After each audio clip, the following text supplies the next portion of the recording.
Ladies and gentlemen, this is TVP World. You're watching another edition of Break the Fake, where we debunk fake news and combat false narratives. I'm your host, Benjamin Lee, and let's get rolling. Slovak Prime Minister Robert Fico has once again brightened the Kremlin's day, this time not with gas deals, but with poetry. Speaking to the cameras, he declared that the West's attempt to bring Russia to its knees had failed because, quote, when Russians are on their knees, it's only to tie their shoelaces. And Moscow loved it. The metaphor went straight to Russian state media's highlight reel. Finally, a European leader who speaks fluent Kremlin. Viete, že som opakovane oznamoval, že 3 mesiace pred začatím vojnového konfliktu na Ukrajine bola na stole mierová dohoda. A Ukrajina bola pripravená túto mierovú dohodu podpísať. Začali však chodiť ľudia, ako pán Johnson, ktorý v tom čase už bol poslancom britského parlamentu, nebol premiér. A títo ľudia veľmi aktívne prehovárali nielen západných lídrov, ale predovšetkým prehovárali ukrajinskú vládu, aby v žiadnom prípade nepodpísala mierovú dohodu, aby sa naďalej pokračovalo vo vojne. Pretože bola stratégia, že cez túto vojnu bude šanca dostať Ruskú federáciu na kolená. Ale kto pozná Rusov vie, že keď sú na kolenách, tak len preto, lebo si zaväzujú šnúrku na to.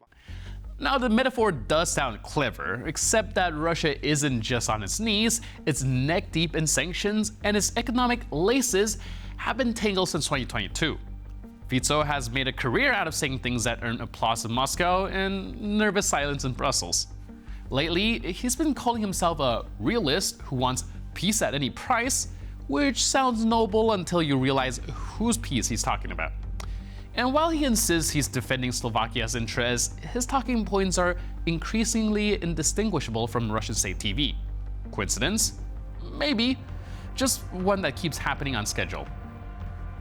Now, if we take Fico's metaphor literally, it turns out that the Russians have actually been on their knees for 3 years because they cannot tie their shoelaces. In economics, diplomacy, imports, and even in space. Perhaps it is worth stating directly.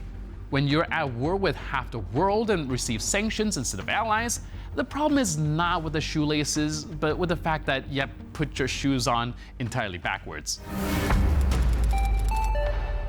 In Moscow, they've decided history class isn't enough anymore.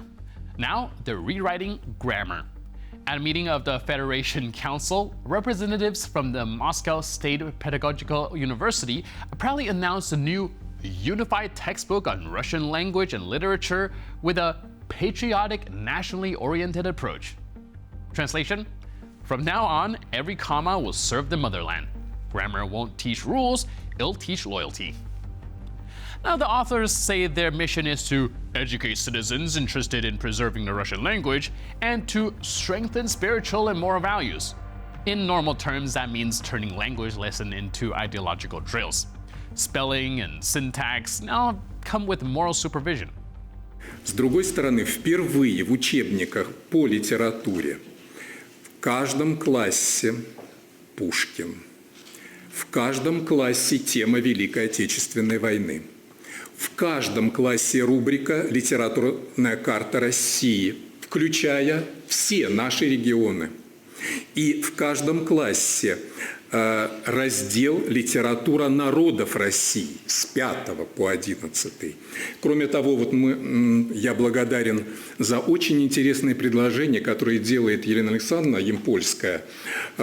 Много интересных идей. В частности, мы назвали раздел «Зарубежная литература» по-другому. Зарубежная литература в русских переводах. У нас блестящие переводчики. И сопроводили эти разделы рубрикой «Мастера русского перевода». Это прекрасные поэты и писатели. The new programs will now feature sections like Literature of the People of Russia and Literary Map of Russia. Even foreign literature get a patriotic facelift. Now, it's foreign literature in Russian translations.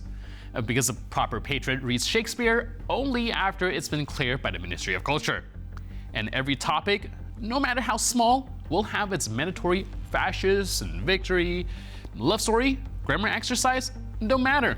There's always room for the Great Patriotic War. Now, this patriotic project turns education into a military department. First, they chain history to propaganda. Now they're drafting literature and language. The goal is simple. When students close their books, they shouldn't remember what they've learned, they should remember whom to serve. Every page, every comma, every letter now works for one idea. Love the state, even if it never loves you back. The Dutch Supreme Court has finally closed the book on a 20-year saga. The Kremlin's attempt to steal an oil company and call it patriotism. Verdict? Russia lost. No appeals, no technical clarifications, just a $65 billion tab to pay. Yukos was once the country's biggest private oil giant until the state swooped in, called it a tax case, and grabbed everything for itself. In short, a classic Moscow fairy tale. Once upon a time, there was a company, then the government loved it so much, it took everything it had.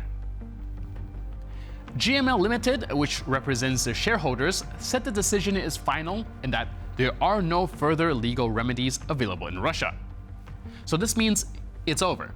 No last-minute rescue from a friendly judge, no breaking investigation from Simon. Now, shareholders can go treasure hunting around the world, from London to Singapore. 18 Russian vodka brands have already gone under the hammer for 1.6 million euros. The Russian Spirit has officially been sold by court order. Back in the 2000s, the Noga company tried to seize Russian assets worth about $1.5 billion after Moscow refused to pay its debt for imported goods.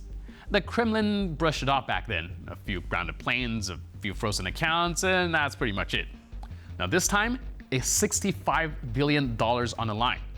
Well, listen, you can't dodge payments, bully courts, and call it sovereignty, but eventually the tab lands on your desk. Putin lost where his usual tricks don't work, in court.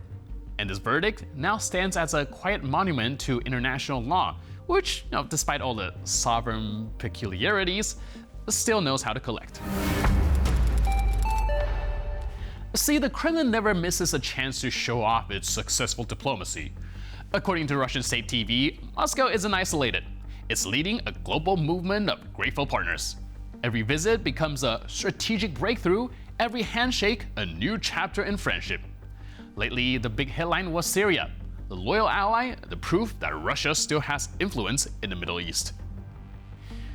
Propaganda called it a diplomatic triumph. Putin met with the Syrian president in Moscow, cameras caught the smiles, and every channel declared Russia and Syria renew their strategic partnership. Commentators praised the deep trust between the two countries and promised new agreements on military cooperation. The narrative was clear: the Kremlin back in charge. Между нашими странами за многие десятилетия сложились особые отношения. Свыше 80 лет мы поддерживаем дипломатические связи, причем они были установлены в самые трудные для России, для Советского Союза времена в 1944 году. На это время отношения между Сирией и Россией всегда носили исключительно дружеский характер. У нас в России никогда в отношении Сирии не было никаких каких-то отношений, связанных с нашей политической конъюнктурой или с особыми интересами. Мы всегда руководствовались на протяжении всех этих десятилетий одним – интересами сирийского народа. However, outside the TV frame, things look a little bit different. Damascus announced that it was suspending the old agreements signed under the previous regime and reviewing the entire cooperation format. Now, in other words, no new deals, no military guarantees, just uncertainty. Even after all the friendly visits, Russia didn't get a single signed document. The same Syrian leaders once dismissed as criminals are now treated as honored guests, yet they leave Moscow empty-handed. Behind the smiles, the truth is simple. Russia's influence in Syria is shrinking. The fate of its two military bases remain unclear, and the strategic ally is now keeping its distance. The Kremlin tried to sell a diplomatic success story, but the only thing it proved is how much power it has already lost. Now, when your foreign policy is written for TV, every handshake looks like a partnership until the cameras turn off. And with that, we conclude this edition of Break the Fake. But for more news, update, and commentary, please stay tuned to TVP World.